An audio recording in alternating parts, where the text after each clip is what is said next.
Hello दोस्तों, स्वागत हमारे SK Y coaching centre YouTube channel और फेसबुक चैनल पर। इससे पहले बाबू एक वीडियो बनाए थे आपके लिए, यानी उसमें ज्ञात करना था माध्य और बहुलक और परिसर यानी रेंज ज्ञात करना बताए थे। ठीक है, एक वीडियो अलग से बनाए थे, उसके बाद दूसरी वीडियो बनाए थे बाबू, यानी माध्यिका ज्ञात करना। आप देखेंगे इसमें हम आपका प्रसरण ज्ञात करना, प्रसरण ज्ञात करने के साथ उसके बाद देखेंगे हम मानक विचलन और विचरण गुणांक कैसे निकालेंगे, इस वीडियो के माध्यम से हम देखेंगे बाबू। ठीक है ना, हमारे चैनल को सब्सक्राइब और लाइक करे, आगे बढ़ाए हमारे चैनल को, बहुत मेहनत से पढ़ाते बाबू। ठीक है ना, देखो ध्यान देंगे, इसको कैसे सोल्व करेंगे। दिया जैसे यदि एक जनसंख्या का मानक विचरण 3.5 है तो इसका प्रसरण क्या होगा। प्रसरण बाबू, प्रसरण बराबर आपका होता है, यानी प्रसरण बराबर आपका होता है यानी मानक विचलन इंग्लिश में कहते हैं एसडी, यानी स्टैंडर्ड डिविएशन, यानी इसका ब्रैकेट बना लेंगे बाबू का स्क्वायर, यानी प्रसरण बराबर होता मानक विचलन यानी एसडी, यानी ब्रैकेट बना के स्क्वायर। ठीक है ना, यानी आपका दिया मानक विचलन यानी प्रसरण निकाल लेंगे हम, प्रसरण यानी दिया बाबू मानक विचलन कितना दिया 3.5 घाती स्क्वायर के लिए 3.5 स्क्वायर मतलब क्या है 3.5 गुणे 3.5 यानी 3.5 गुणे 3.5 करके कितना आएगा, यानी आएगा इसका 35 का 35 क्या भैया ये 35 गुणे 35 भी लिख के दो क्या करेंगे बाद में दशमलव लगा देंगे। 35 गुणे 35 करेंगे कितना है 1225 और 2 अंक पे है, 2 अंक पे क्या करेंगे हम दशमलव लगा दिया, आएगा कितना बाबू यानी 12.25। ये क्या आपका करेक्ट आंसर है। ठीक है, अगर दशमलव ना लगाने का तरीका आपको पता हो क्या करेंगे हम, यानी इसको लिखेंगे जो 2 अंक पे 1 अंक पे दशमलव है तो यहाँ हर में क्या कर लेंगे हम 10 कर लेंगे, पॉइंट हटा लेंगे। ठीक है ना, अब यहाँ भी 1 अंक पे दशमलव है तो क्या करेंगे नीचे हर में 10 कर लेंगे, 35 गुणे 35 करेंगे कितना आएगा आपका, यानी आएगा 1225 और इधर हर में गुणा करेंगे 10 गुणे 10 करेंगे कितना आएगा आपका 100। अब बाबू देखो ध्यान दे, हर में 100 है तो क्या करेंगे अंश बनाने के लिए 2 अंक में हम दशमलव लगा देंगे, यानी आएगा आपका 12.25 यानी 12.25 क्या है प्रसरण। इस तरह आप सोल्व करेंगे तो आपका आ जाए। इसके बाद एक वीडियो इस पे करवाएंगे क्वेश्चन, एक सवाल।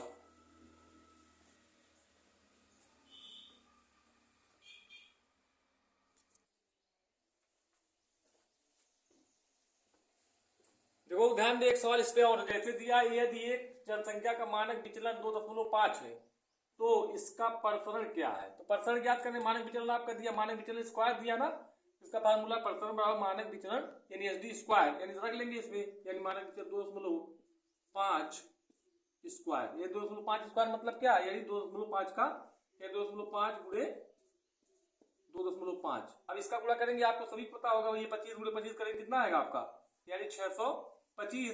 फिर 2 अंक पे क्या करेंगे हम पॉइंट लगा देंगे, यानी 6.25 ही क्या आपका करेक्ट है आंसर। इस तरह आप सोल्व करेंगे फार्मूले पर रख के तो आपका आ जाएगा। इसके बाद देखेंगे बाबू आपका यानी मानक विचलन ज्ञात करना।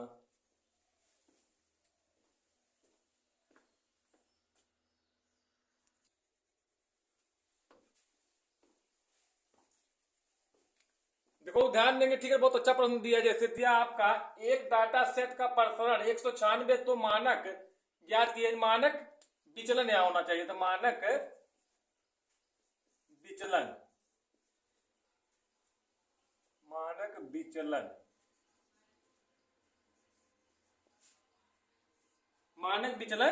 यानी ज्ञात कीजिए। ठीक है, मानक विचलन ज्ञात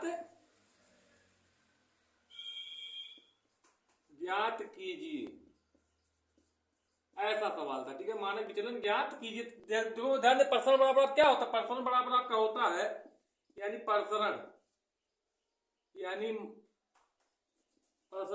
मानक विचलन बराबर आपका होता है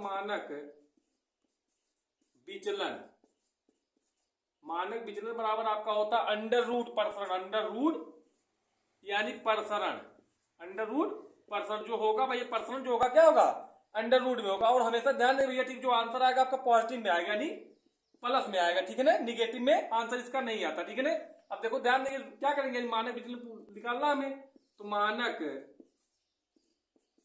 विचलन बराबर दिया अंडर रूट के अंदर क्या रख लेंगे, यानी आपका दिया प्रसरण कितना दिया 196। अब बाबू ध्यान दें, रूट के अंदर वही संख्या रखा जाता है जिसका कोई जोड़ा ना बने। आपको सभी को पता होगा 196 कितने का वर्गमूल है, यानी 14। कितना आंसर आएगा आपका, यानी 14। यानी इसको लिख सकते हैं इस तरह भी, यानी अंडर रूट यानी 14 गुणे 14, यानी वर्ग में कितने जोड़ा बनता है? 2 का जोड़ा बनता है, 1 जोड़ा हम निकाल लेंगे। तो आंसर कितना आएगा आपका? 14 ही क्या आपका आंसर। अगर इसके जगह पर अगर आपको दिया होता बाबू, यहाँ जैसे दिया होता है सवाल पे, क्वेश्चन पे, जैसे यहाँ दिया होता है 144, तो 144 क्या करते हैं हम, यानी 144 क्या करते हैं बाबू, यानी मानक विचलन निकालना था, तो 144 रूट के अंदर हम 144 रख लेते, ठीक है ना। तो 144 कितने का वर्ग है, ये सभी को पता होगा, यानी 144 12 का वर्गमूल है, ठीक है ना। यही हो जाता क्या इसका आंसर। इस तरह आप सोल्व करेंगे समझ के बाद, आप फार्मूला अगर पता होगा तो आपका आ जाएगा, ठीक है ना। इस तरह आप लगाएंगे तो आ जाएगा।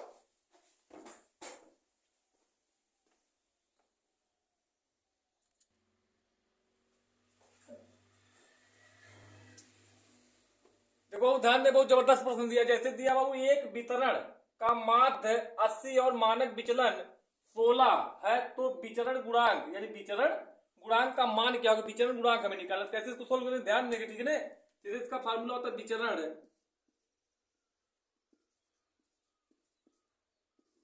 विचरण गुणांक,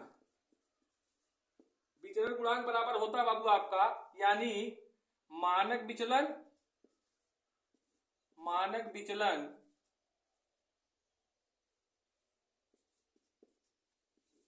बटा माध्य और गुणे क्या होगा भैया आपका 100। ये जो आएगा आंसर आपका परसेंट में आएगा, यानी परसेंटेज में आपका आंसर आएगा, ठीक है ना।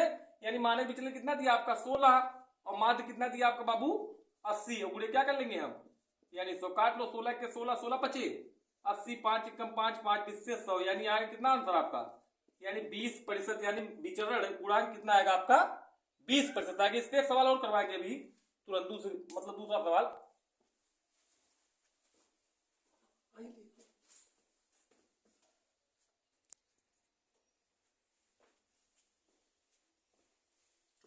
देखो ध्यान दे, एक प्रश्न और इस पे सोल्व करेंगे। जैसे दिया आपका एक वितरण का माध्य 60 और मानक विचलन 30 है, तो विचरण गुणांक का मान क्या होगा। तो ये फार्मूला है, विचरण गुणांक बराबर मानक विचलन बटा माध्य गुणे 100। बाबू इस पे रख लेंगे आप, यानी रखेंगे विचलन कितना दिया, मानक विचलन दिया आपका भैया 30 बटा, यानी माध्य कितना दिया आपका 60, और गुणे क्या कर लेंगे हम 100, यानी प्रतिशत में बताना है, ठीक है। काटेंगे, 0 0 कैंसिल, 3 एकम 3, 3 दूना 6, फिर काटेंगे 2 एकम 2, 2 50 बार में आपका कैंसिल हो जाएगा, यानी आंसर कितना आएगा, यानी 50%। यानी जो आएगा आपका विचरण गुणांक कितना आएगा 50%। इस तरह आप सोल्व करेंगे बाबू तो आपका आ जाएगा, ठीक है ना।